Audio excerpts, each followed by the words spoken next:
Best.Podcast.Ever is sponsored by the Gertzberg Law Firm, a full-service business law firm in Cleveland and Chagrin Falls that's changing the way businesses retain their attorneys. Go to gertzberglaw.com to learn more. While you're there, check out Cover My Six, a complete legal audit of the 6 areas that most often create or prevent business lawsuits and government investigations. Go to covermysix.com to learn how we keep you safe. Enjoy the show. Ladies and gentlemen, you're about to listen to the best podcast ever recorded.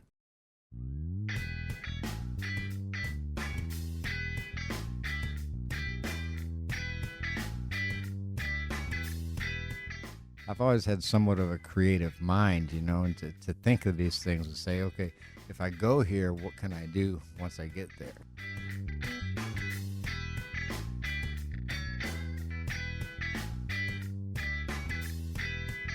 Hi, Molly Gebler. Hi, Alex Gertzberg. What's happening? What's going on, dude? You know, just another Monday. Just another Monday up in here. I'm gonna turn this guy down. Watch that water there. I know. We got high-tech equipment. We can't be spilling water. No, this is big. We're on. You see what's happening over here? Look at that thing on camera, on a candid camera. This is crazy. Thanks to our new best friend. It's such a Jeff twist Holbury. for us. I mean, we really are. You know, we're made for radio. We have a face for radio. Yeah. So this is scary. I don't think I have a face even for radio. I don't know. I don't know. Is there another metaphor you can use? Like you've got a face for no transmission of signals ever whatsoever anywhere?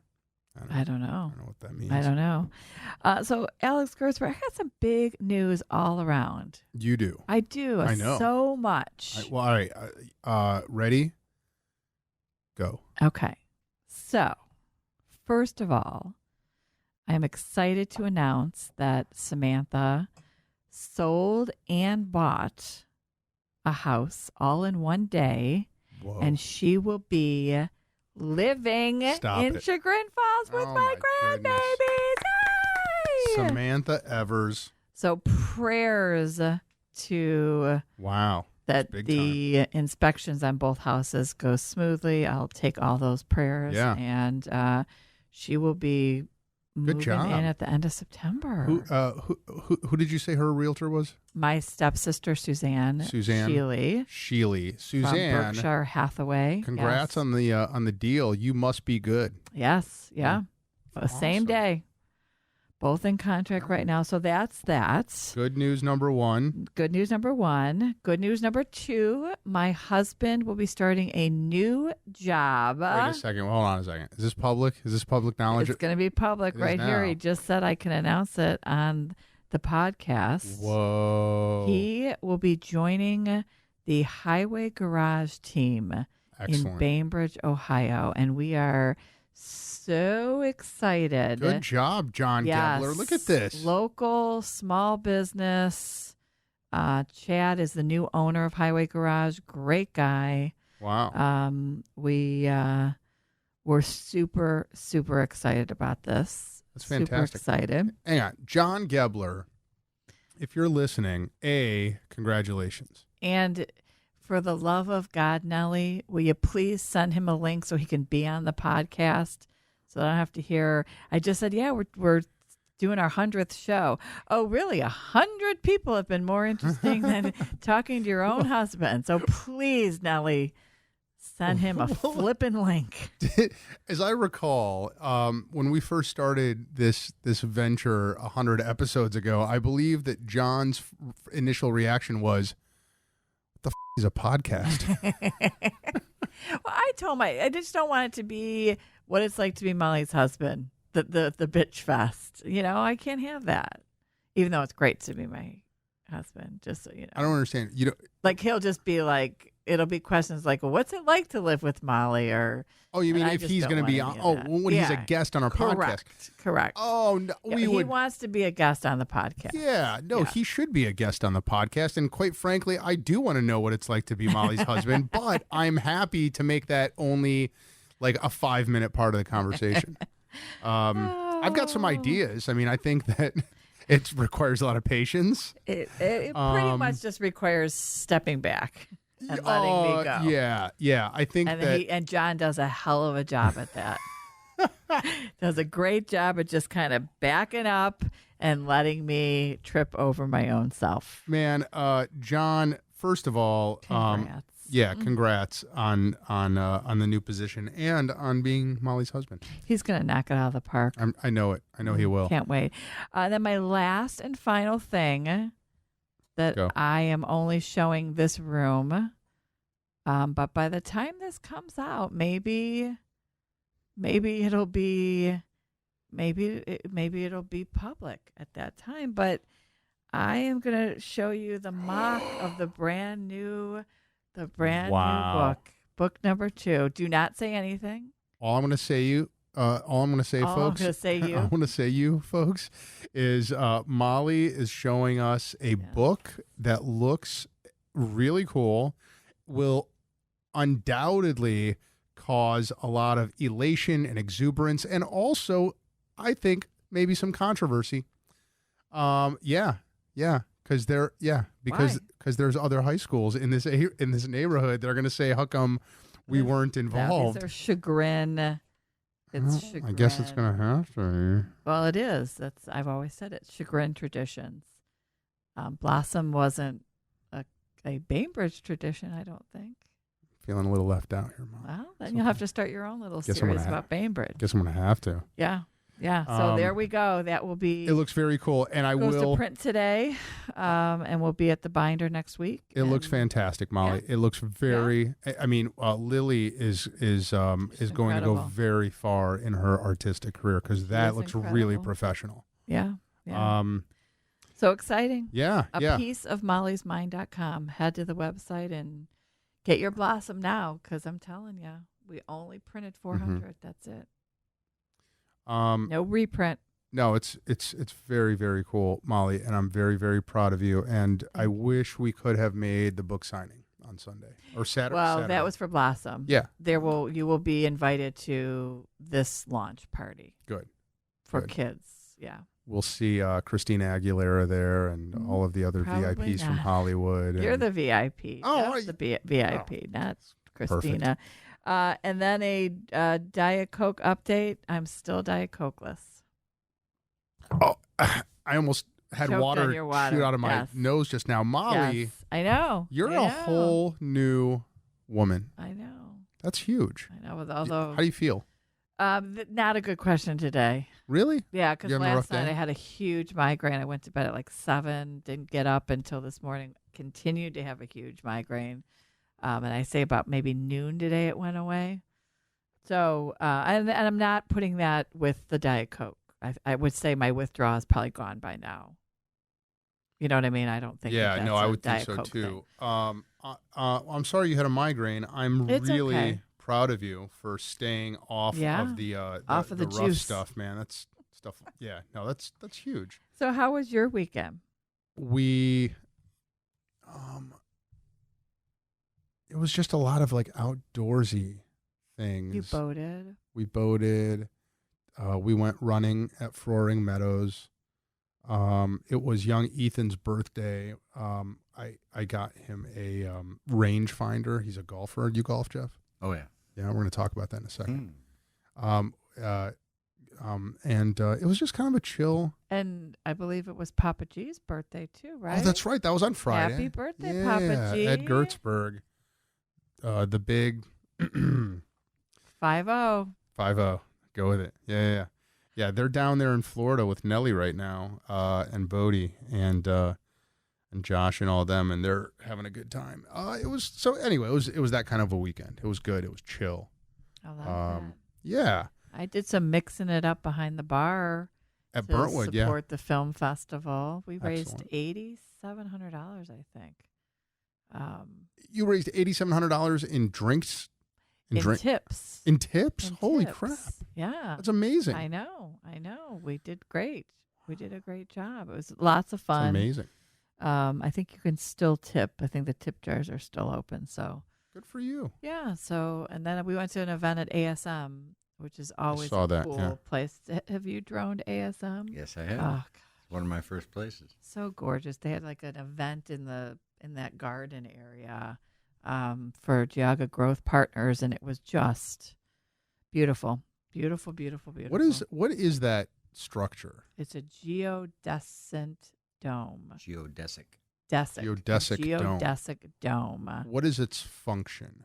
The dome? Yeah. There's no function of the dome, Okay. but the establishment is anything that has to do with metal interaction, melting it. It all gets studied and processed and noted by the ASM folks. Okay. So they are a Interesting. group. You belong to them. The metal people belong to the group. Yeah. It's very interesting. Very, very interesting and very, Sounds very interesting. cool. And the gardens are open for anybody. So you can go as long as it's the time that they're open. Yeah. You can go and walk in the gardens, and they have medals all over the place that you can see like in a garden, and it's beautiful. And that's the headquarters right there in Newberry, Ohio. Of ASM. Maybe Russell, right there in Russell, Ohio. Yeah. Yeah, that's their headquarters. Anything having to do with metal gets studied right there. So is it like a nonprofit research facility? Is that what it is? It is. And the gentleman that owned the property donated it to ASM.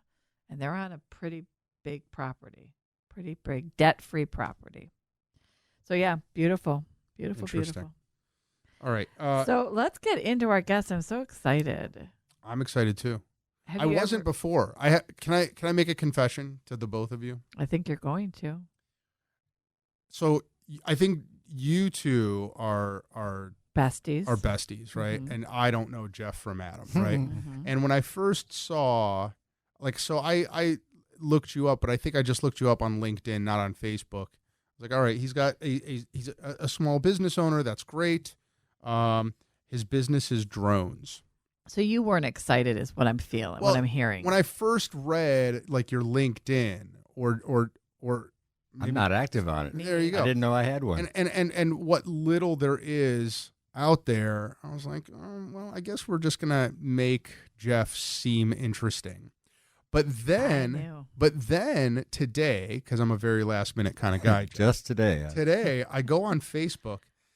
I am riveted to these drone videos that you make. I mean, like I generally watch a lot of like YouTube videos while I'm like brushing my teeth and, ironing my clothes and stuff. Today I was watching nothing but drone videos that you made, and they're amazing. And he has the voice for it too. Like he has the voice to It is that- narrate them. I think that voice like sucks Yeah. you in. Yeah. Yeah. It's hypnotic. Mm-hmm. Yeah. So nice job, Jeff. So Thank you, welcome, thank you, Jeff, thank you. from Drone, Ohio. We should welcome him. Welcome, Jeff from Joan, Ohio. That's Thank right. you. Yeah. Thank you for having me. I've been looking forward to this. Oh, I know. We're And this is a big deal excited. because we have here for the first time a camera. a camera filming us. Scary. We've kind of had it like our back. YouTube, baby. I know. Now we can't pick our nose or anything. I mean, I'm not going to let that stop me from doing that. Yeah, no, thanks for bringing that Yeah, camera. Look at that. It's a 4K exciting. camera too. And he does like all editing. Like he'll pimp this up. It's pretty impressive. This is very exciting. Very Yeah. exciting. So I have known Jeff for a while. I believe Rob at the hardware store introduced us. Probably so. We still haven't done what I have first sought you out to do, but we have done plenty of other things in between. And Jeff's the kind of guy that he usually gets a Facebook message from me, and I say, do you want to cause some trouble? Usually is how I start my Always up for trouble. yes. Yeah. So, anytime, anywhere, Jeff is loving the showing off this amazing state, really. I don't want to limit it to chagrin or anything because you were at, did you see the footage of him at the basket? Oh, at Washington, D.C.? Daily Plaza, Dallas. Oh, Daily Plaza. Dealey Okay. Plaza. Yeah, you know what's famous about that, right, Molly? That's where Kennedy was Mhm. shot. Yep. Yes, I was there as well. Not with the time he was 63? shot. Not the time he was shot. She was on the grassy knoll There you go. winking. No, but he just shot the basket from Longenberger. No. Yeah. Longenberger, right? Yeah. Mm-hmm. That big basket. Now, where is that? Newark, Ohio. Newark, Ohio. Oh my gosh, I love those footage. Oh my gosh. Yeah, that was a lot of fun. That's so cool. And then They talked me into it. I didn't want to do it. oh really? Well, I flew through the handles. Oh my gosh. I didn't see that part. It was at the end. You had to watch the whole Oh thing. my gosh. And then just recently he shot Spillway, which has been quite a controversy lately in the paper. Spillway is the chase bag, but the chase bag where you go down and it's that. hold on a second. The smokestack. Yeah. Yeah, like that paper mill where that paper mill used to. What did you call it? Chase bag? Spillway. It used to be chase bag. They used to make all. That's what I know it Yeah, by. they made all the bags. That Chase was bag. the company name. Really? I don't know, So forever. what was the controversy about? that's a whole nother. No, I want to hear about that it. is That's about 3 podcasts. Yes. All right, can that's a somebody whole nother- summarize it for me? Well, 3 Chagrin Falls alum bought it Interesting. and was years ago, Yeah. and was going to develop it. And they got pushback from a lot of people. I'll just leave it at that. And it's still sitting. They still own it. Okay, so the project is controversial, not the drone. No, video. the drone footage is super cool got it. because he went by the stack, this huge Got it, stack, got and it. very close Oh, we always to go it. right over Oh the my top of gosh. it. We I look right know. down it. I love that. Well, so let's get some vitals here. Yes. Jeff. You are the proprietor, the owner of Drone Ohio. True or false? Correct.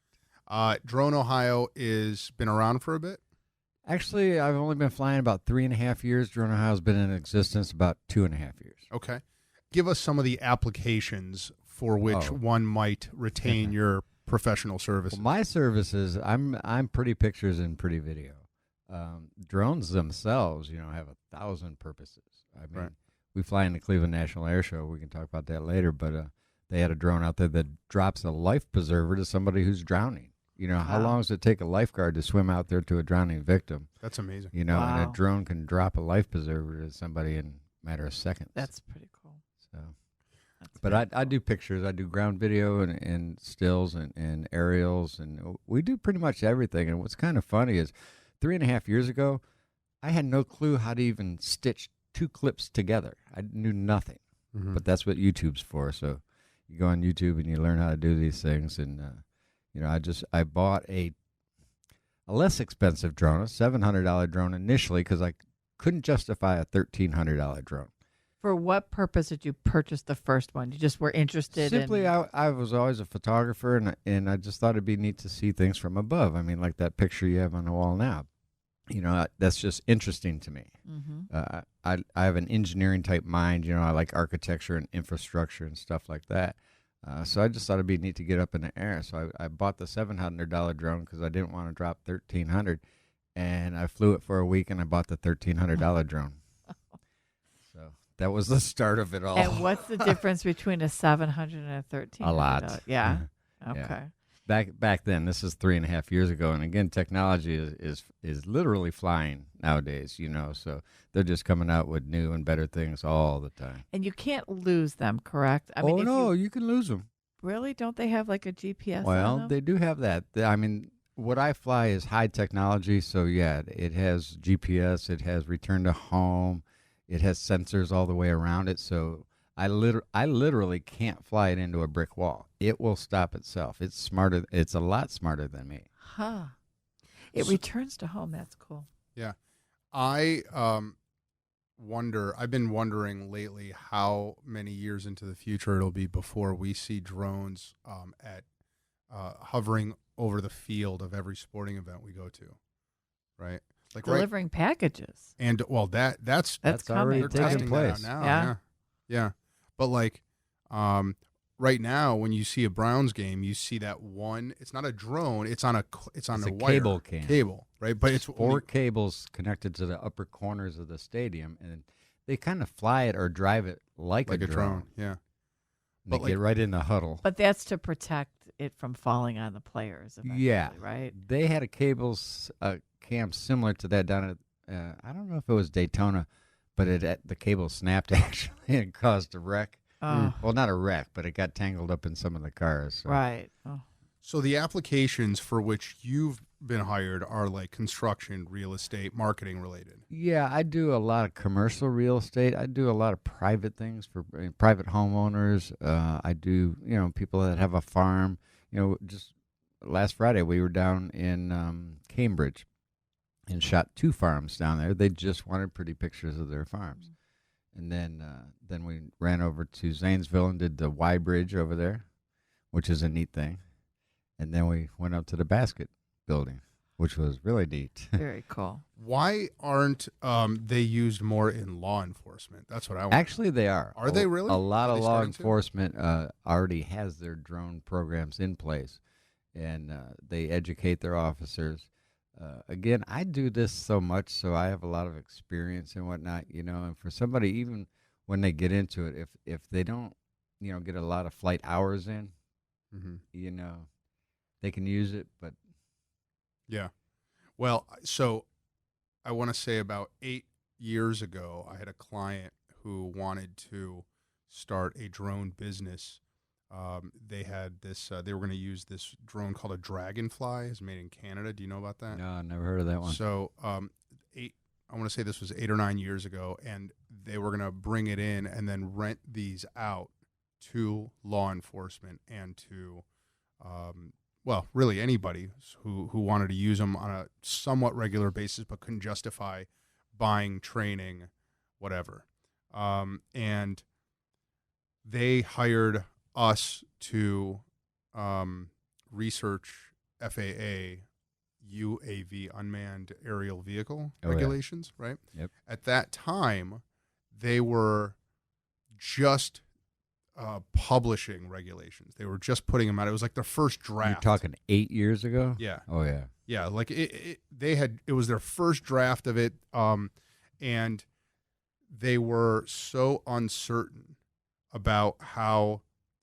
So like at that time, it was pretty much banned for use above like 200 feet or something like that, unless it was for a scientific or educational purpose, as I recall, But so many people like you wanted to be able to use it for commercial purposes.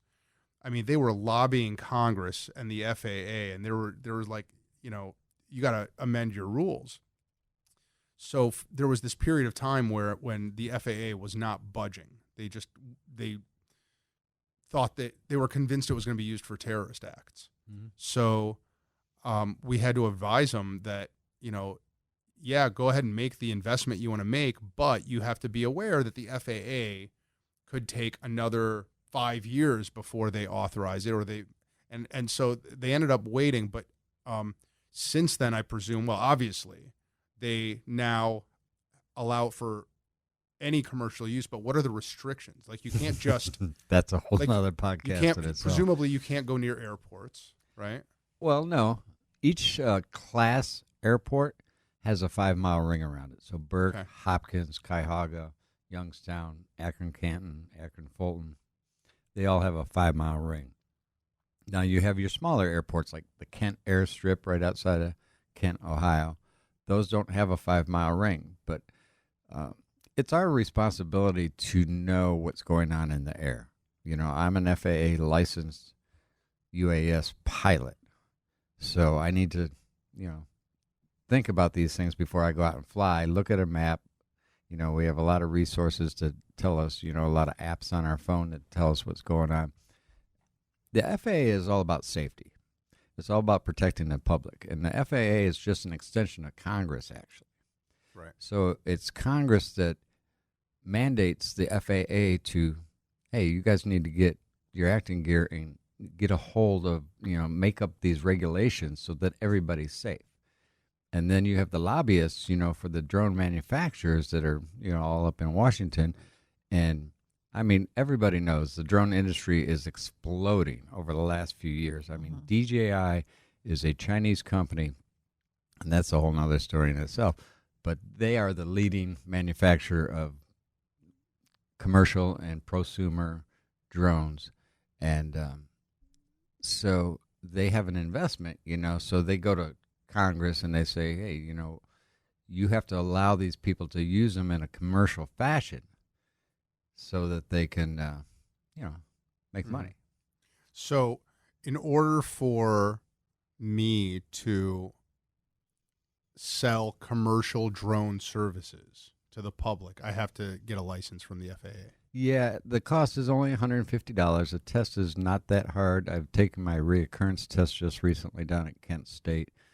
2 years ago, I took the test and scored a 93, and this year I scored a 100. Oh, Yay. nice. Nice job. Nice. So When we had him out for, I think it was our annual awards. yeah, he said, I don't know if we're going to be able to. Was it that where the president had just come into town? yeah. Like, I never even thought of that. So he's like, you know what? I need to check the distance between we were at the Chagrin Cinema to where he was going to fly into. Yeah, whenever he's in town, it's 30 miles. Yeah. I live in Macedonia. If he's up in Cleveland, I can't even fly in my backyard. Yeah. That's so crazy. Well, I mean, I get it. So there is, like, a part of me wants to be paranoid about drones. Look, we ask hard-hitting questions here. Well, that's Jeff, why we do what we do. We Yeah. want to educate people, because a lot of people are paranoid. I just had a lady yesterday.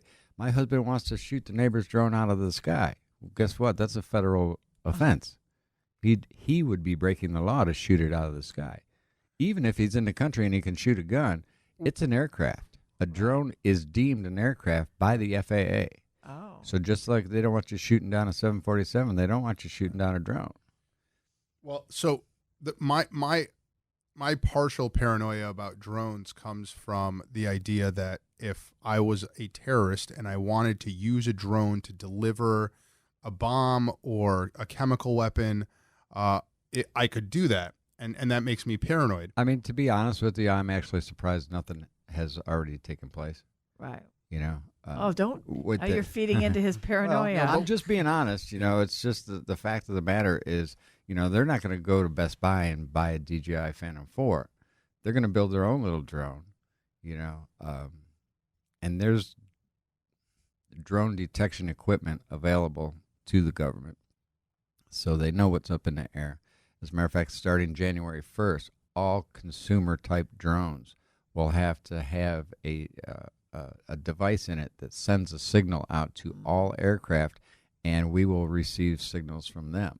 So as of January 1, all new drones will have the ability, while flying on the screen, to see everything that's in the air. I'll tell you a really good invention that you should come up with, Jeff, if someone hasn't already, and that is making it easy for law enforcement to disable a drone.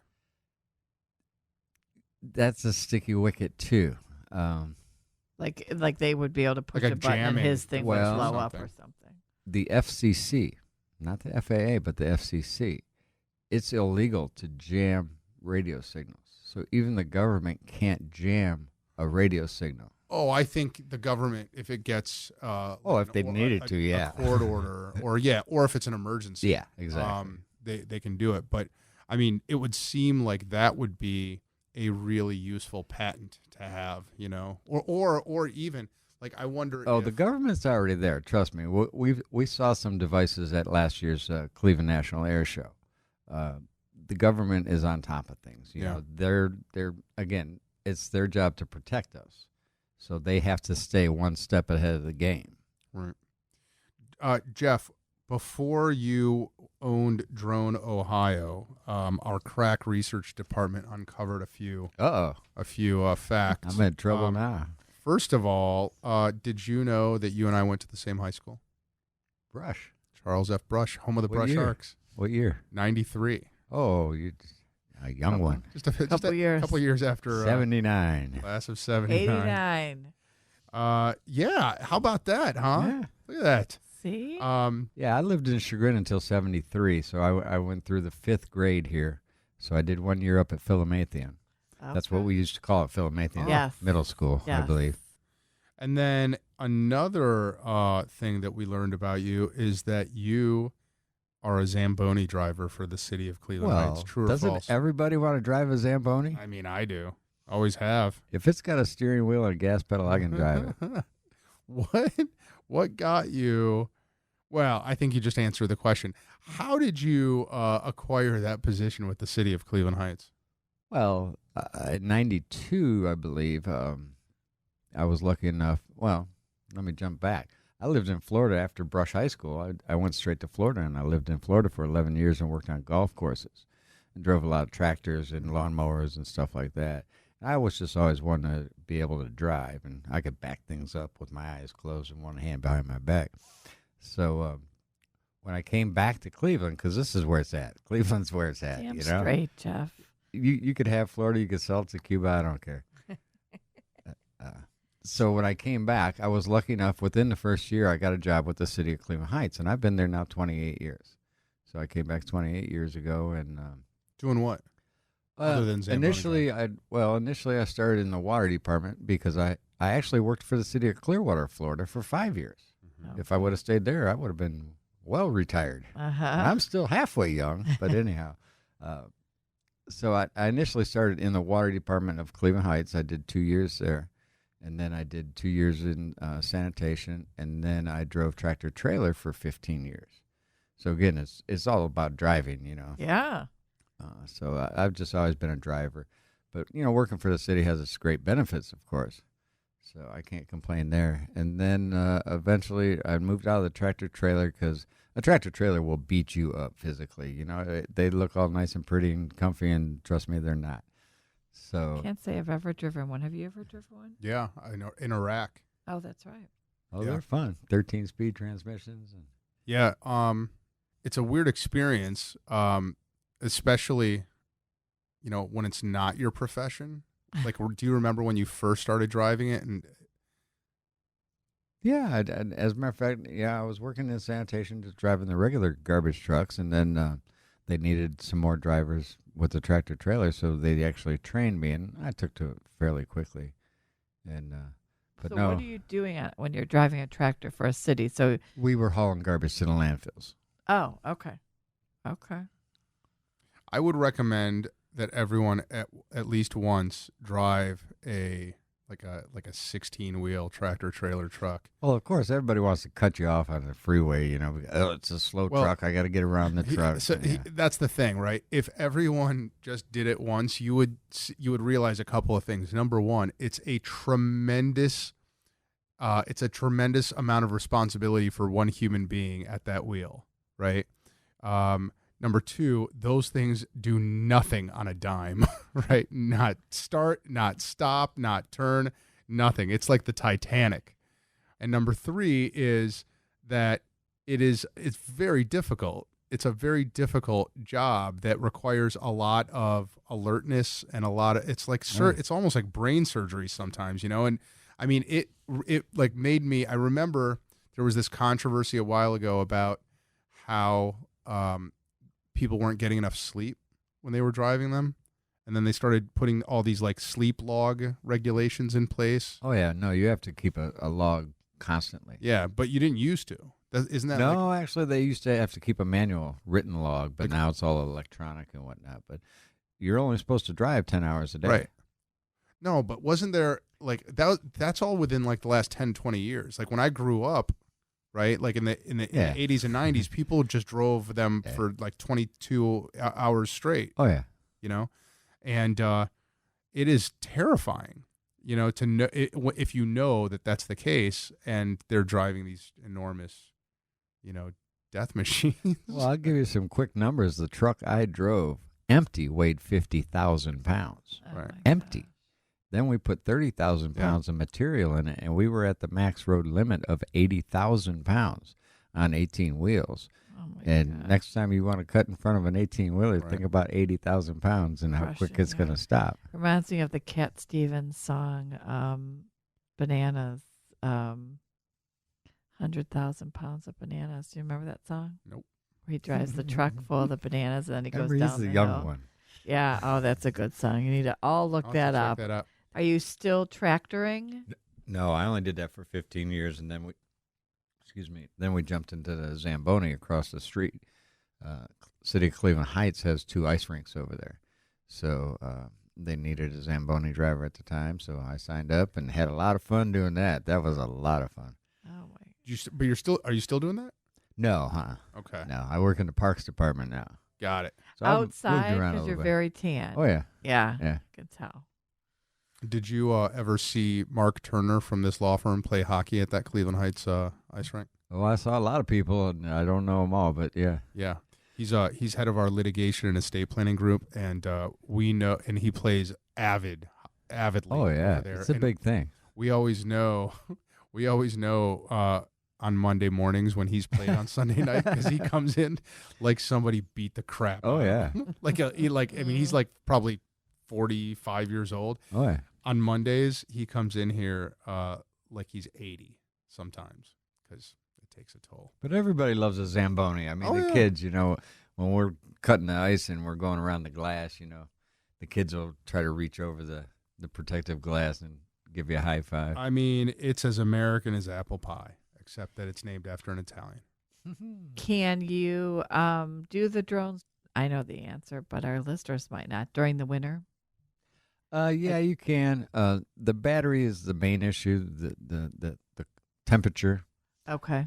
You always got to, and again, you get full telemetry on your screen. You get battery temperature and voltage and all sorts of information. What are some other reasons that you can't fly, like temperature? Well, moisture for one. Snow is moisture, so if Sure. it gets on the drone, it's going to turn into water. and Wind? it's Is wind electronic. an issue? Well, I've flown in up to 30-mile-an-hour winds, and I've crashed in 30-mile-an-hour winds. So 30 is about pushing. I mean, once you get up to a 20-mile-an-hour wind, that's kind of when you're really concerned. 18 or lower is very doable. But temperature, I mean, one of my most beautiful pictures of downtown Cleveland was actually the day of the Browns' perfect season parade, Oh, the 0-16, right? And everybody was marching around the stadium. It was 0 degrees that day, and it never got more than 0 degrees. It was cold. It was the coldest I ever felt in my 58 years on this planet. Oh. And we went down there and we filmed it and, did our thing and our live stream and whatnot. Well, then after that, we just wanted to keep flying because we were in downtown Cleveland, which is my favorite place to fly. And so we ended up going over to Wendy Park. And the sun was going down, it was probably, 4:30 or 5, when the sun goes down in the wintertime. And there was just an orange glow on the skyline of Cleveland. And we were flying at Wendy Park, and I just caught one of the most prettiest pictures of Cleveland that I've taken. And, there's a lot of snow. I mean, it wasn't tons of snow, but there was white. It was downtown Cleveland in wintertime. And what's cool about that picture is one day I sat there and I counted all the bridges that I saw in that picture, and it was like 24 or 27 bridges. Wow. Just in a single picture. Have you ever thought of doing a show, or have you ever had an art show? Or like a show, like where you show all your art? Do you mean 'Cause like I know you sell it. I've vended at art shows. Okay. But then I've determined business-wise, it's not worth my time and trouble. Gotcha. So, how long do you think before drones, when you strap enough of them together, are used as personal vehicles for people? oh, to they fly already around? have them. I know, but You you don't have to see them. strap them together. No, they have full-blown taxis over in Dubai. Is that right? Oh, yeah. What, did they Ooh. just pick you up off your Yeah. bra straps? Yeah. No, you Yes. get it in. It's a big, They give big, you wedgies. big drone. Yeah, no, it's a seat. You sit down in it, and it flies you around. I've seen them I've seen them on like somebody's LinkedIn video that they forwarded to somebody. But I'm talking about like regular commercial use, like an Uber. You know what I mean? First of all, I don't think the delivering packages thing is going to fly, so to speak. I just think it's asking too much of the skies. I mean, could you imagine just on a daily basis 10,000 package deliveries over the greater Cleveland area? Right. I'm going to push back on this, Jeff. I think it's definitely going to happen, and I think it's going to happen in a way that has like traffic signals and stuff. Oh, yeah. So that I mean, it's just like airplanes, right? Isn't it something like an even numbered altitudes. Yep. You can only go like, north and south, yeah. you're even, and east and west, you're odd. So they've already created traffic control regulations. I think it'll be the same thing it's with drones. possible. It's hard for me to see that, Right. 10,000 package deliveries over the greater Cleveland area. So I'm going to predict that within 10 years, there are at any given point 100 people flying around Cleveland in drones. 100? Minimum. A minimum 100 people, if not in the thousands. I don't know about 10 years because, for one, we all love the FAA. I understand they're all about safety and everything, but they're a little slow and they're a little behind the curve. Yeah. The technology is flying so fast right now that it's hard for them to keep up. They start doing regulations about this, that, and the other thing, and then all of a sudden the industry comes out with something new. Well, if it's like my experience with other regulations and technological regulations, here's how I think it's going to go down. People are just going to start doing it, and then there's going to be some catastrophe, and some drone is going to drop somebody on somebody else, and then it'll happen again and again until somebody says, you better regulate these drones, FAA, and then the FAA is going to overreach, and they're going to say, okay, moratorium, no drones, or there will be some kind of state regulation or something like that, making it really hard to do that, and then it'll catch up again, and it'll be like this kind of ebb and flow of regulation in proportion or disproportionately to some accidents and some needs and whatever. That's typical. In my experience, it's like some political message or political agenda that is in play, and then there's an economic agenda, and then there's just accidents and catastrophes where all three of those are working together, and the timing is all screwed up because of them. Anywho. Oh my gosh, Wow. that's so much. Molly's eyes just glazed over. Did you see that? Much. See that? We literally. I'm glad Back to drones. I'm glad the camera's here. Exactly. Well, he's a lawyer, so he's thinking that way. Got to get it all figured out. 12 seconds ago, we saw Molly totally check out of that conversation. I was writing my new questions for the lightning round. Oh, well, let's get into it. All right. But before we do, I had a question for you. In your Facebook, there's a bunch of pictures of you and someone in a military uniform. Is that your kid? That's my son. What's his deal? Well, Junior is now 24 years old. Awesome. A little over a year ago, May of last year, he signed up for the Air Force. And, well, he had been telling me about it for a while, and I said, until I take you and put you on a plane to go down there, I says, I'm not going to believe it. So I took him to downtown Cleveland. They hung him out in a hotel overnight, and he flew out, and he's been in the military ever since, the Air Force. So they sent him down to San Antonio for 7 weeks, and then when he graduated, I took the drone mobile on a 9-city adventure across the United States and flew in a bunch of different places. And so I got him got to watch him graduate, and that was awesome. Then he was 23 years old. And I couldn't get him to take out the garbage on Sunday night, and now he fixes jet engines on F-16s. Wow. So that's amazing. Kind of proud of him. He's over in Germany. He's in Spangdalen, Germany right now, and they bring him the engine. He doesn't even take it out of the jet or anything. They just bring him the engine on a stand, and he bolts it to the ground, and he fixes it, repairs it. And then they have a big hole in the wall. They open the hole, and they turn the engine on. And all the jet gases go outside the building. So would that be a diesel mechanic or?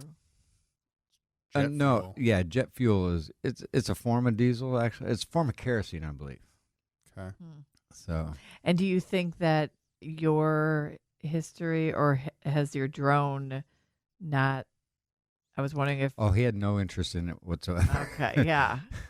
Flying, no, he was looking for a direction in life, and that made me happy because I saw him sitting at home and he didn't have direction in his life, and now he has direction in his life. Now he's seeing all of Europe.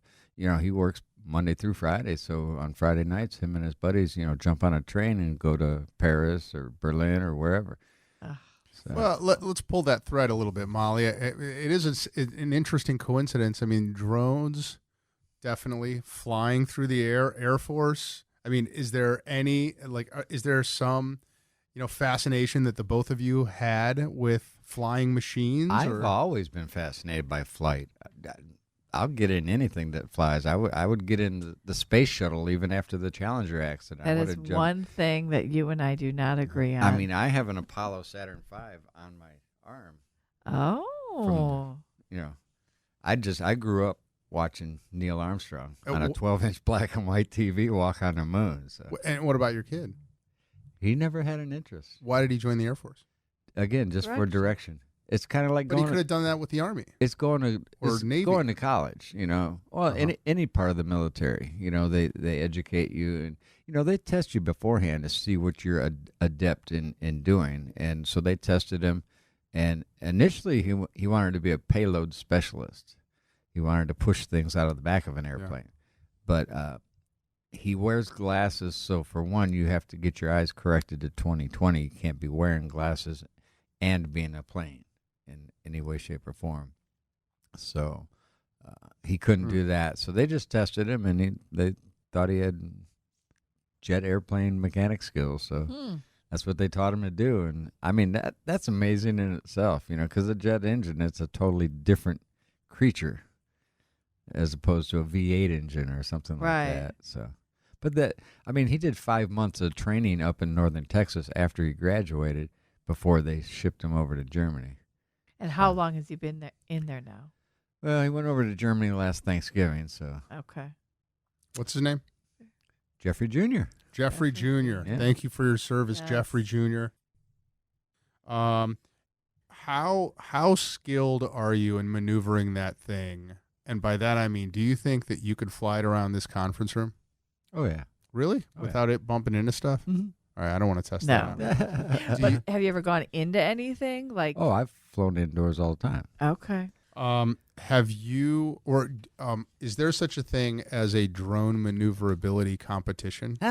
Well, let me give a plug out to Flight Test, FLITE, Flight Test, down in Malvern, Ohio. These people are the racing drones. These people are phenomenal. My 58-year-old brain could not fly like these guys fly. And they fly these to do 90 miles an hour. Wow. These small, very lightweight drones, super fast drones, and it's the Drone Racing League. They have that on ESPN. But what's the purpose of a fast drone? Because you're not catching any. I would assume that everything. They're not about cinematography. Okay. They're not about picture taking. They're racers. So it's just like a plane for them. They're just techno geeks. They love and they primarily build their own.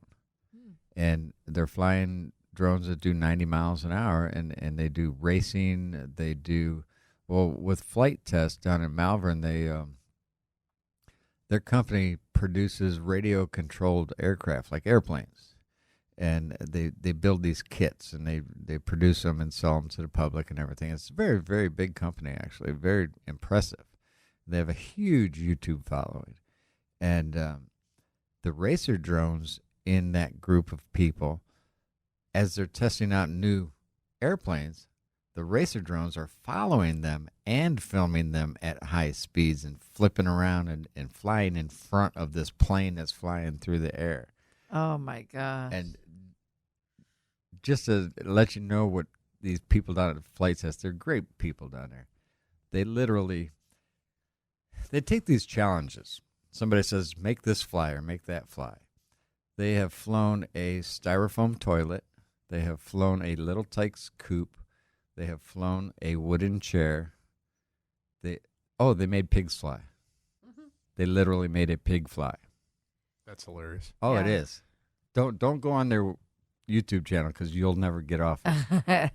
Are there any drone battle competitions, like where they actually do physical battle with each other? Because that would be sick. Well, Flight Test every year has an event called Flight Fest, which is mostly winged airplanes, but they have their section for the drones as well. Well, during their festival every day. They have 4 or 5 of these single events where it's what'd they call it? It's basically demo derby in the sky, and just 40, 50, 60 planes go out on the field, and it's everybody for themselves. It was hilarious. Oh, I want to see that. Well, I was live streaming it from there just about 3 weeks ago. Yeah. And no, that's a lot. Is that on your face? So that's on your Facebook. Yeah, and there's so much on my Facebook to be able to go back and find it. Right. You know, is something else. You have to. Yeah, like it would also seem like it would be a really cool battle bots. You know, yeah, like well, battle bots. Yeah. So that's what I was thinking. Except that I don't know. Is that still happening? Do people still do that? Battle bots? Yeah. Oh yeah. Is that huge? I don't think it's as big as it used to be. Yeah, it seemed like it died down. Like, I think it would be cool if you had a competition where you had drones plus ground robots, and you could like wage war on each other, whether they're shooting stuff and there's missiles, and it's like a real war. But check this out. Molly, hear me out for a second. Listen. What if, and I know this is very idealistic and utopian. He's got a big imagination, Oh doesn't my he? gosh. What if, in order to settle disputes, countries had to simply agree to submit their dispute to BattleBot Oh my god. arenas? All right, move on. Your ADD is kicking in today. I know it really is. It is. Oh man, I thought. Oh yeah. Can I go totally sideways for a second on something? I think you're already there, Chief. It just reminded me of something. So, Tiffany, this is just dumb. I'm going to tell you right now that what I'm about to say is completely stupid. But gosh, I hope somebody hears me and writes this book. So, related but unrelated. So, Tiffany and I were talking about how, on average, for all the relationships, Tiffany's my girlfriend. Mm-hmm. All the relationships we've been in with anybody, this one, ours, has had the least amount of fighting, right? The least amount of just arguing about stuff. And I had this idea that what if you had like a couple like us, but then like it was really just all pent up aggression, and once a year it was like the purge, but for relationships, right? And that was like the one day of the year that you just let everything out that you had pent up over the whole rest of the year, right? And then That is going to happen if you keep penting it up. No, we don't have that pent up aggression, but I think it would be a really interesting like Stephen King story, right? Where like relationships, like couples who are like really nice to each other all year round, for one day showed up and they just let it all out that day. So when you said related but not related, where's the related part to the drone versus whatever you just talked It was about? going to be part of the utopian BattleBot, right? How countries settle disputes. That's what we call jumping the shark, Alex Gertzberg. You just Dare jumped. you. I most certainly did not. I just made this podcast so much more interesting. Oh, good Lord. What do you think? Good Lord. Sure. We have to wake him totally up. agree. He's sleeping over there. Good thing Listen, I brought my coffee. goodness. I think exactly. I'm going to take some. that's a Stephen King novel waiting to happen. I'm telling you. Okay. All right. Anyhow, Make it happen. How dare you? How dare you poop on my idea like that, Molly? Oh, my goodness. All right. Let's. Are we ready for the lightning round here, Yeah, kids? I've All right. created some good So questions. we're gonna take a short break, and then when we come back, we are gonna ask you our lightning round questions. But first, what we're gonna do is read Jeff's all caps response to Nellie when she asked him about questions. And Jeff responded in all caps specifically about our lightning round in such an entertaining way that I would like to read it to the entire audience. I'm trying to think back now. What did I say? Fascinating. All right, folks, we'll be right back.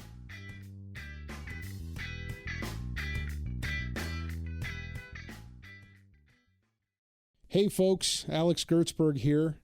I am CEO of the Gertzberg Law Firm and Cover My Six, and I hope you're enjoying the show so far. I wanted to take a quick second to tell you about something special we're doing at Cover My Six. If you own or run a business, I want you to go to covermysix.com to see if you qualify for a no-cost business vulnerability assessment. My business lawyers will meet with you in person, go over your customer contract, your employee handbook, and your other key legal documents, and help you spot any legal minefields that they see. We'll also give you some guidance on how to stop those minefields from blowing up your business. So go to covermy6.com to see if you qualify and to sign up. Thanks, and enjoy the rest of the show.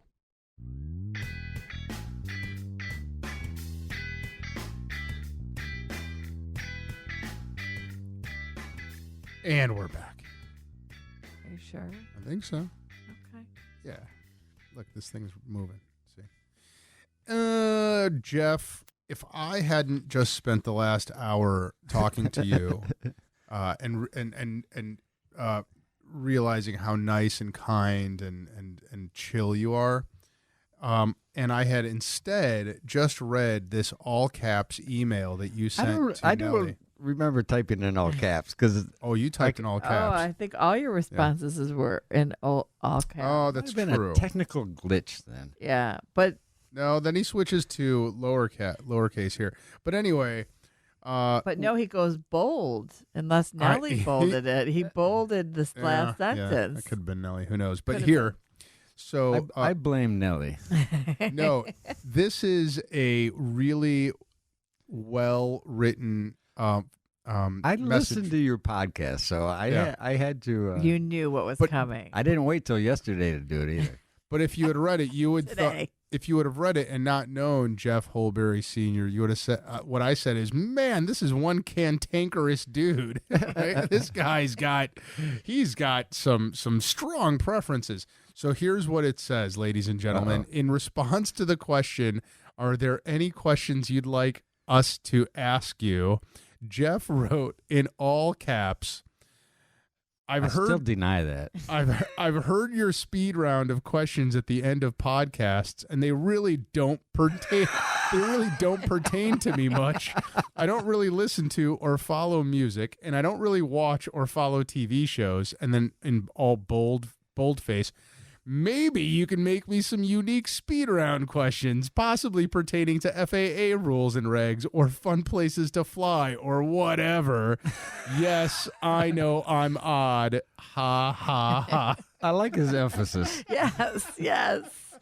Yeah, that All is caps. it. Well, I was trying to be respectful of the all caps and the bold-faced. Yes. No, it's a really, I like it. I like that I listen to multiple podcasts. This is in my defense now. I listen to multiple podcasts, and the questions were always the same. Yes, So, they are. the lightning round. And again, the questions really don't pertain to me. We got that. Oh, When I drive, I don't turn on the radio. I drive in silence. Even my Do you really? tractor trailer. When I drove the tractor trailer, I drove in silence. I would. I like absorbing the world. Yeah. I'm an observant person, and I like absorbing the world. That's interesting because I feel as if you and I have kind of the same crazy brain, and if I were in silence, I do not want to hear what my brain has to say. My brain never stops. Well, that's what I mean. If I were silent, I you would and me go are crazy. Yeah. So I don't know if I could handle silence. Even like during Lent, we have to keep the radio off. We don't have to, but it's just what we do. No, like I said, when I drive in silence, my brain is talking to me. That's what I'm listening to is my brain. Yeah. Well, so that's his meditation. Well, almost. yeah, I mean, you guys are really talking my language here, except that what I love to do during silent meditation is observing what my brain is saying, because you're not controlling it. It's doing its own thing, right? But if you start to observe patterns and just like inquire, as to why the thought came up and what it's doing in your body and stuff. I mean, that's what meditation's all about. Too much work for me. Yeah, I know. I like to All right. just jam the journey. Jeff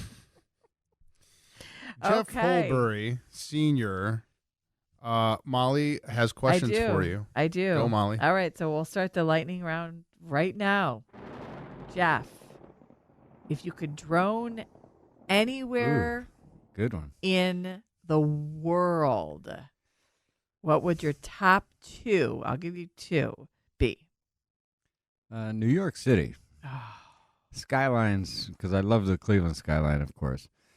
New York City, and that's a very difficult place to fly. I was going to ask, do they have more rules there? Oh, very much so. They have multiple airports around and helicopters and the whole 9 yards. But skylines and, well, you know me, Molly. I do. I'm a fan of history. I'm a fan of architecture, nature. I've been staring at your big screen down there at the end of the room, and it's been all aerials. Yeah, that's And that's Good just job. any place that is unique and pretty. Like the basket company and flying through the handles and Chase Bag and Chagrin Falls. Anywhere in the world. Well, Well, New York first of City all, would be one. So my daughter lives in Roosevelt Island, which has the skyline of the east side of the park, Central Park. Okay. Yes, is her skyline view. Could you fly there? Or would that be too close? That's Again, you'd have to do research and look at Yeah. maps and I would have to say they're placed understand super everything. tight Yeah. on that kind of stuff. All right, so I was So, going to well, say like the ruins would be what I would think you would want to do. Well, I went with the New York City for the skyline and buildings and whatnot. But the second one, looking again at that screen, nature. So I would jump into Yellowstone, and just, some of the, what was his name? Ansel Adams.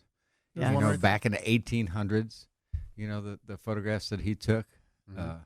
That's a Grand Canyon right there. To be able to fly that with a drone and get the angles, because that's what a drone's all about, is getting perspectives and angles that nobody else can get. Yes. I mean, even with a helicopter, you're limited somewhat to angles and perspectives. Like Chagrin Falls right here. I can go down in the well there, Mhm. right next to the restaurant, and do a 360 down there. And just, the imagination. I've always had somewhat of a creative mind, and to think of these things and say, okay, if I go here, what can I do once I get there? Right. And, I mean, you've seen my work, so Oh, I have. you know what I do. Very creative. Okay. What do you wish a drone could do that it doesn't do yet?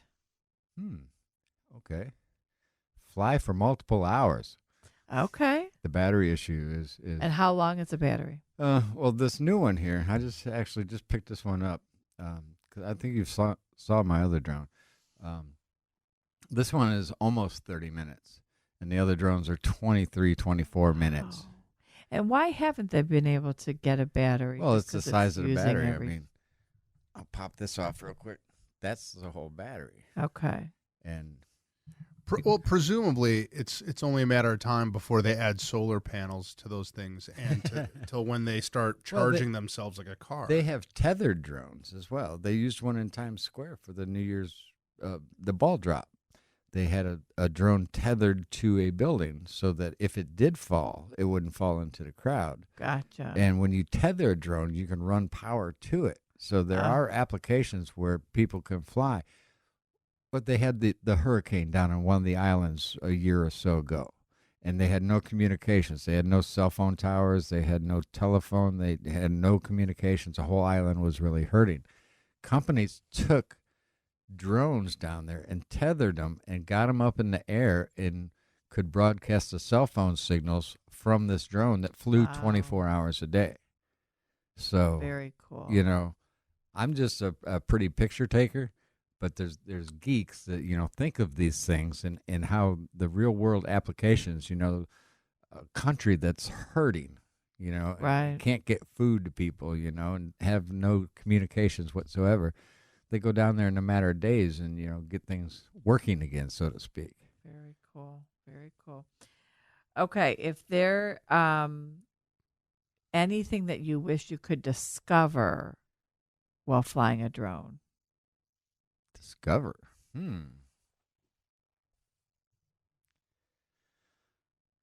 I don't have an answer for that. Like, a dead body or something. Oh, no, we don't want to do that. Oh, We do search and rescue, though. I would have to We- think you would, right? Usually it's dogs. We've had calls for cows and horses, actually. And, we're always welcome to the law enforcement, if they need any help. As somebody just messaged me the other day, and their thought was, you have an Amber Alert, and can you get a drone in the air ASAP? I'm totally welcome to any kind of, search and rescue. if I'm available. Right. I do have a day job Monday through Friday, and then I do Drone Ohio 8 days a week, and I sleep every third day, I think. So, back to the battery. How long does it take to charge it? these are a little bit long. These are almost an hour to give it a full charge. Oh, that's not too bad. But the drone mobile, of course, you've seen the drone mobile. We have an inverter in there, so we run 110 power, and we Okay. have a whole charging station in there.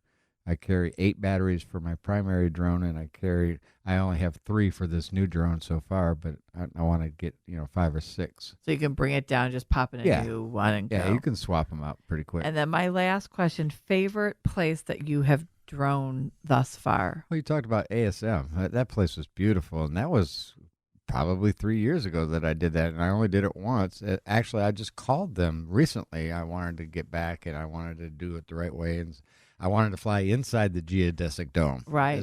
All those gardens down in Yes. there. And again, I have so many interests, nature and architecture and infrastructure and stuff. It just amazes me.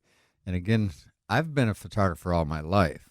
So now with this new perspective ability, the world's your oyster, Do you have to be snapping pictures as you go, or can you take a whole video and then get snaps? You don't get the high resolution pictures like what I shoot by taking still images. I get super high resolution photos. You can do what they call screen grab out of a video, Okay. but it's a lesser quality. I'll tell you a funny story. Squire's Castle. Everybody knows Squire's Castle. Yes. And this was about 2 years ago. I had a friend with me, and we had 2 drones in the air. I had one in the outside of the castle, filming the castle, while I was inside, flying inside Squire's Castle, and I made it fly out through the roof. Oh, And the one drone caught the other drone coming up and going down in the roof of Squire's Castle. Made a Very cute cool. video. yeah, very cool. But Yeah. I got hooked into video when I first did it. I didn't take any still images for the first year and a half that I was flying.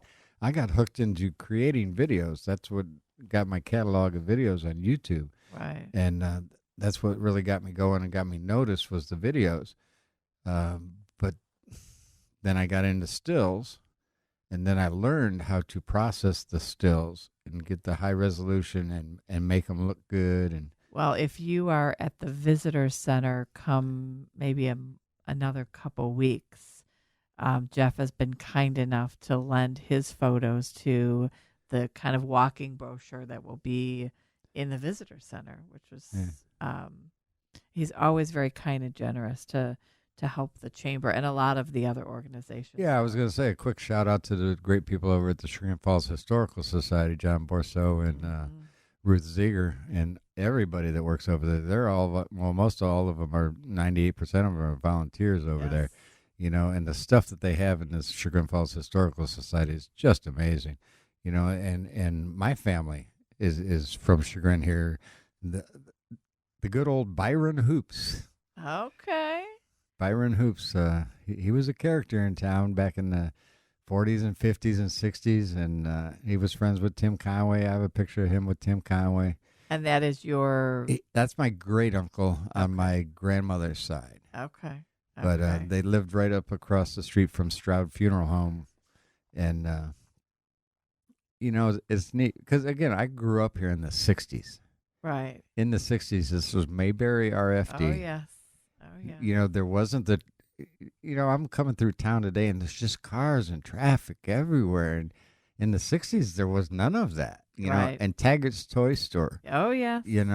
as a kid, I would be glued to their display window looking at Terry Taggart's Yes. model cars. I just found footage that Rob gave me from 1940s in Main Street in Chagrin Falls. Footage, actually. It's a video, and it was created by the fire department. They wanted to buy a new truck, and they went to all the businesses in town and said, if you pay whatever it was, then we're going to do this video and feature your business. So it's all the businesses, and there's some cool spillway chase bag shots in its prime in there that I'll show you. It's very, very cool footage. No, I'd love to see that. Yeah.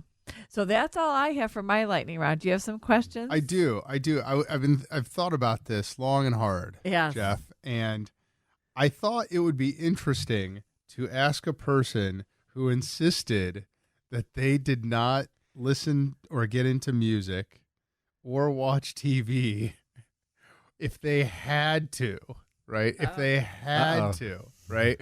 Like, gun to your head. Now you got. So you're not going to let him get out of the question. No, I'm twisting the question around. So here's what I mean by that. Okay. So ordinarily, what I would ask you is, you're stranded. You know this. Desert Island. What discography would you take with you? What book would you take with you? So check this out.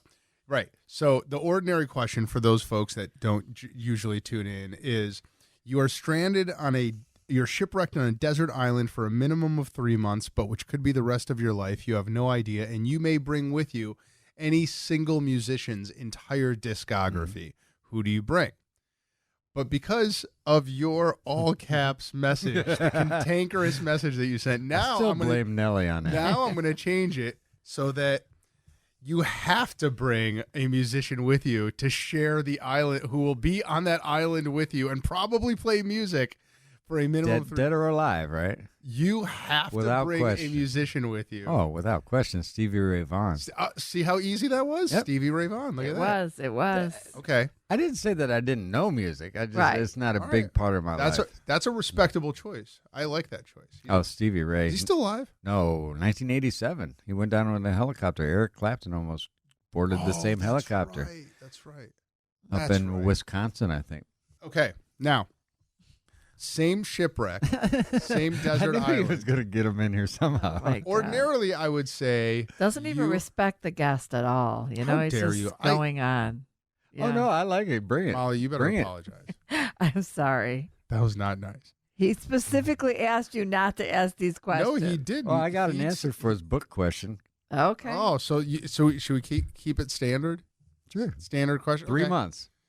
Right? No, minimum. Could be Okay. the rest of your life. Okay. You may bring with you any single author's entire bibliography. Okay. Do you want me to keep it that way or twist it around? That's fine. All right. Well, Because go. I'm going to do the twisting. All right, go. The book of the FAA rules and regulations. On the island. I could study it for 3 months, and then I would know every bit of that book. Even though you might be on the island Oh for the my rest gosh, of your let him No, answer you his. said the rest 3 of your- months. No, I didn't. I said 3 months, or Or it could be the minimum. rest of your life. Oh, Oh, just okay. answer that FAA Yeah. and be done with it. Alex Gertzberg, Don't poop on my shame on questions. you. No, these are good questions that I wanted answers to. Now they've been- my Well, you're supposed to goodness. ask me about the Cleveland National Air Show. We fly in at We're not in done. the Cleveland National We're Air not Show. done. Yeah. My questions are now tainted by Molly's betrayal. That's I don't know. Molly. I don't know if I can go on. Yes, I can very easily. Jeff, Christy, you know Christy George? Doesn't sound familiar. Do it? She writes a magazine. She publishes a Where do magazine you called live? Neighbors. Macedonia. Oh. So, around here, she's got one called Neighbors, and we ask a question in honor of her. It's called the Christie. The Christie is, if you could interview anyone who ever lived, who would it be? The people that interest me, I already know a lot about because I wanted to say Neil Armstrong All right. Okay. because, again, I was a big fan in the 60s. I made all the plastic model kits of the Apollos. And, Maybe there's things that you would ask him that haven't been asked yet. well, he was a very quiet man, of course. But, I mean, what we did as a nation technology-wise in the 60s, you know, your smartphone has 1,000 times the computing power than what they landed on the moon with. It just amazes me. You know what?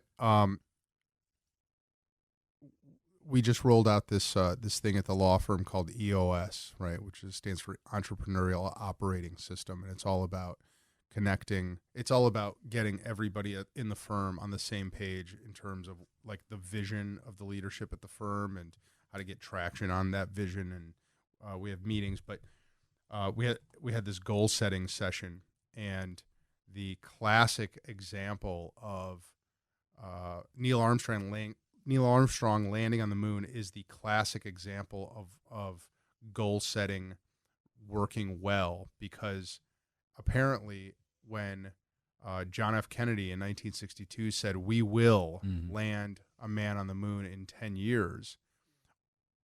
All these scientists and astronomers and, NASA, I don't even know if it existed then, but all of the world's leading scientists looked at each other and said, that guy's crazy. That cannot be done within 10 years. But when JFK said it will be done within the next 10 years, that statement of goal setting set into motion all of these wheels, all of this machinery that, had it not been for a president saying it will be done, wouldn't have been done. And so it, to me, is like the best example of goal setting done right that almost ever lived. Yeah. Well, I mean, sitting right next to the flat Earth people are the people that think we didn't land on the moon. Right. And people that do video and do broadcast TV and stuff like that, it would have been harder to recreate that and fake it than it would be to actually go to the moon. So that's why they decided just go to the moon. Just go to the moon. That's right. So tell us about the Cleveland Air Show. You said that you actually flew in it? Oh, we do. We've done the past 2 years, and then the end of this month, every Labor Day, the Cleveland National Air Show is one of the largest air shows in the country, and it's one of the longest running air shows. And a couple of years ago, as I was getting into the drone business, and I got to know the people in the business, I was asked to come out there, and it's one of my highlights of the year. So what do you do to participate in? Well, they pop up a tent for us, a 40 by 40 tent, and then we bring other tents, and we all put up displays. We have tables, and we just advertise our businesses. And we roughly get 40,000 people walking through our tent over a 3-day weekend. So we're all about promoting the drone industry. Mm-hmm. Drones aren't going away. They're nothing to be scared of. Yeah, there's bad people everywhere, but for the most part, drones are good. I mean, there's so many uses to them. So we do anything and everything we can to promote the drone industries, and this is just one way of us doing it. And then we get a spot in the show, actually, as well. We go out there at a certain period of time during the day in between, airplane acts, and we toss our drones up in the air on the Burke runway and get to take pictures of downtown Cleveland from an angle that you don't see. Right, because it's forbidden because it's the airport. It's over Burke, yeah. I have never been to the air show. Is that horrible? Cleveland staple. I know. Maybe I'll go this year. What's my birthday? Is Labor Day weekend, so it's probably why I never. But maybe I'll go. I'll say hi to Jeff in his tent. There you go. Jeff, what is the habit or routine that you do on a regular basis from which you have gotten the most mileage? Drinking coffee? That's a habit or a routine. It is a habit. And that gives me extra mileage. And you drink it all day long? Oh, all day long. You ready for the final lightning round question? Sure. It's about to get serious. Oh, bring it. What is an embarrassing thing about yourself that very few people know? Forgot about this one. And I didn't do any all caps on this one. And for extra credit that no one else knows. The most embarrassing thing that nobody else knows. Have you caught anybody on a drone doing an embarrassing thing? Oh, my God. All right, answer Alex's first and then move on to the drone. I could see his look on his face. He's all upset that I've turned his question into another. Most embarrassing thing that happened to me personally, nothing drone related. Gosh. It doesn't have to be that happened to you. It's just an embarrassing thing about yourself. Could be that happened to you, but that very few people know. And for extra credit, that I've actually crashed drones. Oh, all right. I've had 3 crashes, and they were all pilot error. Well, no, the last one was actually, we're just minding our own business. We were done with our flight, and we were coming back in, and it ran into a bird at 250 feet. I wondered about birds. Oh, just the other day, I was over at Lakewood Hospital doing the demolition over there, and a whole flock of pigeons were just circling the drone. I mean, because it gets their attention. Right. The air is Mama. theirs. Mama. The air is the birds, and when Right. you put a drone up there, it's making that weird noise, and they don't see a goose or a seagull or something. They're like, "What is this?" I was specifically trying to capture the flock going in front of the camera, and I actually got some good footage of a hawk one time going very close in front of the camera. So did you kill that bird? The first one that you ran into? I've had a The bad hitting, the hitting of the bird was just an assumption because of how the crash took place. My bird was only 3 months old, brand new, rock solid. It was the latest version 2 of the Phantom 4, and this thing is just an incredible bird. And it just casually flying back at 250 feet, coming down slowly for the landing, and it just dropped out of the sky. And you get telemetry. You get a map of the whole route that you've flown, and it happened to drop in some woods. So I just followed the line on the map. Then I went on Google Maps and found out what tree that it dropped next to. And it was too dark that night to go into the woods, so the next morning I came back because I carry insurance on it, but I have to have the drone to recoup the insurance. Oh, my God. So I had to go find this thing. Well, it landed in a swamp, and it was right on the edge of the swamp by this one tree, and I actually found it, and we shipped it back. So they do not have GPS on them, or they do? Oh, they do. Yeah. That's how it logs. How you find it. It logs the whole route that you Yeah. take. You all have that all on your app. Right. So after the crash, I instantly went onto that route map and looked to see where it was. And, I mean, we were 180 feet away from, and it's down to feet. Right. I could pick out what tree it was near. That's crazy. And I pretty much walked right up to it. All right, so embarrassing thing that a drone has caught, because you got excited about that. Oh, this is hilarious. We were out, this was last spring when all the flooding was taking place. And, well, we had flooding again this spring, but we went down to Dover and down the Tuscarawas River area, and we were flying different locations. And one of our last locations, I believe, wasn't the Dover Dam. It was, I forget the name of this one. But there was a little playground. There was a park. It was a Sunday. Oh, boy. The park was closed. They had a brick building that was a bathroom. And, I drink coffee all day long. So when I see a bathroom, I'm going to make use of it. So I go over there, and it's all locked up because it's a Sunday, and it was late. It was 6 or 7 o'clock at night. So I wasn't able to use it. We flew around. We took pictures and everything and nothing about it. And then we went home. Well, that night I'm processing the pictures. Oh, no. And there was other people there. Not a lot. There was maybe 3 or 4 cars there. And some kids were on the playground. And a couple was looking at the dam and the river and whatnot. And, well, one lady had to go. And she had her boyfriend watching out for her, and she was in the picture. I mean, when I saw it, I looked at it first, and she was pretty small. Right, and right. Again, high resolution pictures, but still people down below, whatever. She was very small, and it just looked odd. So I kind of zoomed in on it, and here she was squatting behind the building, my and gosh. the boyfriend was around the corner, watching out so nobody would come down. Oh, my and I just had gosh. to laugh. I mean, that was funny. That's funny. Oh, yeah. I So thought it you were wasn't gonna say there embarrassing was for me, but it people might be having embarrassing sex. for her. And, you're a lawyer, so let me talk about this, the privacy laws. Because, again, people come up to me all the time. They're like, my neighbor's flying over my yard. Can I shoot him down? Right. Generally speaking, the way the privacy laws are is that once you're outside of a building or outside of your home, you don't have the expectation of privacy. Well, I think if you have a fenced-in yard and a drone, and someone flew a drone over you, I would say that would be voyeurism. That would be invasion of privacy. Well, but again, I've read up on this a lot, and first of all, you have to prove intent. Just if I fly over your house, I think there's you're no right. intent of. I think, but if you hovered over my house, I can tell you a quick story. Some kids were just out down in Texas, and they were just flying around and filming. And they got home, and they were next to a pig farm or something.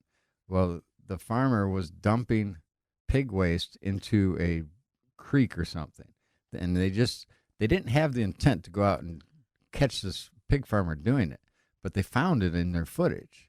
Well, the pig farmer got prosecuted for it. Yeah. But Like you could have done the lady peeing. That was she's in public. She's peeing. Oh, that's true. But this would be an interesting legal issue, right? So, I've never litigated this, but going back to the law school days, if you own property, you own it to the center of the earth and to the moon, right? No, you don't. Yeah, you do not. Hear me out for a sec, Jeff. You do, but airplanes and the government effectively have a perpetual easement to use these skyways above you for public purposes, right? Now, if the area immediately above my house, call it like 100 feet, right, is now suddenly being used by a team of drone pilots who just want to get their drone from, their landing or their takeoff spot, but it's constantly going over my property, I think that I would have an action for trespass. Now, I don't know if that's ever been litigated, but I think it will be. Well, I'll just give you my understanding of it. The FAA regulates the airspace. Mm-hmm. The airspace starts 1 inch off the ground. Correct. There has been discussion in the legal avenue of a homeowner having some say to the airspace that would consist of the tallest part of his structure. So if your house is 40 feet tall, that you would have say of that airspace from 1 inch to 40 feet. But above that, the FAA regulates it. It's not that the FAA owns it. The government doesn't own it, but they regulate it. So it's the FAA that has the say as to what goes on in that airspace. Now, again, about privacy, I could fly over anybody's house all day long without intent of spying on them, and we... Just to get from A to B. Yeah. Does that mean that if the moon's above my house, I own it? Mm-hmm. Just a piece. You do, Molly. Just you, though. Folks. Oh, I'm so excited. This has been interesting. So, Jeff, I love drones.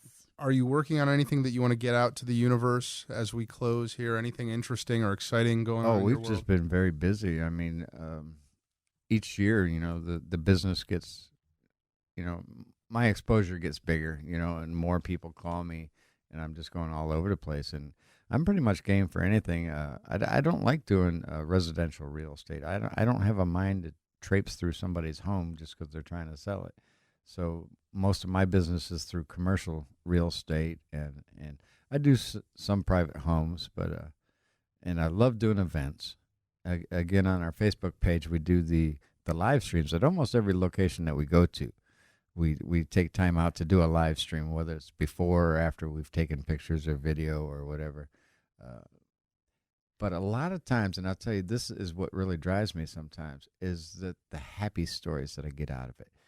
There's people in California, Denver, Florida, South Carolina, they get to see these things, especially in Sugar and Falls. Your lighting was a huge hit. We ended up the Christmas tree it on the hardware store's website as well, and people from all over. And we live stream the Blossom Time Parade, and people that live elsewhere, or because Sugar and Falls is Sugar and Falls. We're all special here. It is. It's the globe place. or the tiny planet. And those are some of the images that we make now. Right. And I had never heard that. The term. Bubble. Yeah, the bubble. The bubble. Yes. But yes. We do that image now as well. So. Oh yeah. But that's what I like about it is I get to help people see things that they don't normally see. And I'll tell you real quick, because I signed up for this company and I haven't heard back from them yet. But they take people in nursing homes, and and towards the twilight of their life, and if he had a nice old fishing hole that he wanted to remember, us drone pilots, our drone companies, we can sign up for this company, and we can broadcast it to them in the nursing home. How cool We can is go that? out and fly this fishing hole or his house up on the hill or something from his childhood. And, a 70, 80, 90-year-old person can see this on the screen through the drone. And, again, with technology, We need to hook him up with Gene at the Lantern in Chagrin there, the Yeah. Lantern. It's an elderly care facility. It's where my dad lives. But I That's like very bringing cool. joy to people, That's very and cool. again, a lot of the feedback I get from my Facebook fans, as a matter of fact, we just hit 5,000 likes on our Facebook page just yesterday. That's awesome. So, and that's all in 2.5 years, so. That's so cool. So cool. So if you want to check out Jeff, droneohio.com. You're on Facebook. You have Drone Ohio on the YouTube. So make sure that you are liking or subscribing to any and all. And I will tell you, when you go to his website, all his photos are broken down into the different areas, so you can. But then keep clicking, because once you pick Chagrin Falls, then you pick intermediate school, and then you can go through all the we have pictures. folders within folders so within keep folders. clicking. But the main portion is probably like 8 folders broken down into special events, towns and cities, Cleveland itself, commercial type stuff. You go in there and you, like you say, you just keep going into the folder, and you can see all sorts of things. Our towns and cities, we have a lot of towns and cities. I go to Fairport, I go to Painesville, I go everywhere. Mhm. So So put an hour a day, because you'll need it. Molly, what are you working on? Well, my book goes to print today. I got so- a sneak peek of that. Yes, that looks you did. awesome. That's number 2, and we're going to have a very fun, which I will put both of you on the guest list, a very fun launch party. Lovely. For this book, and that's it right now. Just keeping busy with that and the grandbabies. And you? Well, so much. But what I can talk about is, folks, if you haven't updated your estate plan, Molly, do you have an estate plan? I do. Does it need to be updated? Well, my sister's Oh, that's right. Your sister's an estate. Sorry. All right. Well, I hate to give. If she's an exceptional estate planning attorney, let's give her a plug. She's the best. Susan That's Richlack. Susan Richlack is an exceptional estate planning attorney who I just wish you would already just come work for us. There you go. And join the rest of the exceptional estate planning team here at Gertzberg Law Firm. Yeah, make her an offer. Susan, give me a call. Let's talk. So whether it's Susan or one of the estate planning attorneys at the Gertzberg Law Firm, Just do it already. get it done. Yes. And if you don't have a living will, that's a no-brainer. Get Come that on, done. people. Susan can help you, or Mark Turner from our firm can help you, but get it done. Folks, if you're listening this far, Thank you. thank you. And you are obviously a fan of either Jeff Holbury Sr. or Molly Gebler the First, or Alex Gertzberg, or just this, Or drones. or drones, or our very, very, very cool podcast, of which this is episode. Well, it's the best podcast ever, Damn right? straight. Podcast ever. You don't- Damn straight, You don't Jeff. call yourself the best podcast ever, Jeff, unless you truly are. You know what episode number we are, Molly? Right now? 97. 98. This 98. is the 98th episode of Best Podcast Ever. Crazy. Nice. Can you believe that? Nice. Crazy. 98 times we've done this. We need to plan our hundo. We do. So if you've listened this far, I'm going to ask you for a favor, folks. Number 1, hit subscribe or like or whatever positive affirmation you see in front of you on that little device that you're listening to us on. Number 2, if you want to leave a review, that'd be awesome. Do it. Number 3, is there a number 3, Molly? I think it was just number You 1, lost 2. me at 1. Number 3, you know what number 3 is? Give your mom a hug, There you go. or your sister, or your wife, or your father, gonna make or me your cry? son, or your podcast co-host. Give somebody a hug. Thank you, Mr. Rogers. You're welcome. And then you can go back to what you're doing, and hopefully it's listening to to another episode of The Best best podcast Ever. ever. Thanks, folks. Thank you. Thanks, Jeff. We hope you enjoyed this episode, and we thank you for listening. And remember to check out the Gertzberg Law Firm if you're starting, running, growing, or transitioning a business, or if you need to create or update your wills, trusts, or estate plan. Our firm and our lawyers are among the highest caliber and well-recognized professionals in the field. We are veteran-owned, have the highest rankings from Super Lawyers and the other key attorney rating organizations. And we were recently added to the coveted Weatherhead 100. More than being respected by our peers, our clients rely on us to successfully defend them in court, help them avoid the courtroom with our Cover My Six service, protect their assets, and for many non-legal business services like recruiting and business development. More than just litigators, we are trusted advisors, problem solvers, and growers of businesses. Let us help you and your company. Call us or find us online to learn more. Thanks again for listening. We'll see you next time.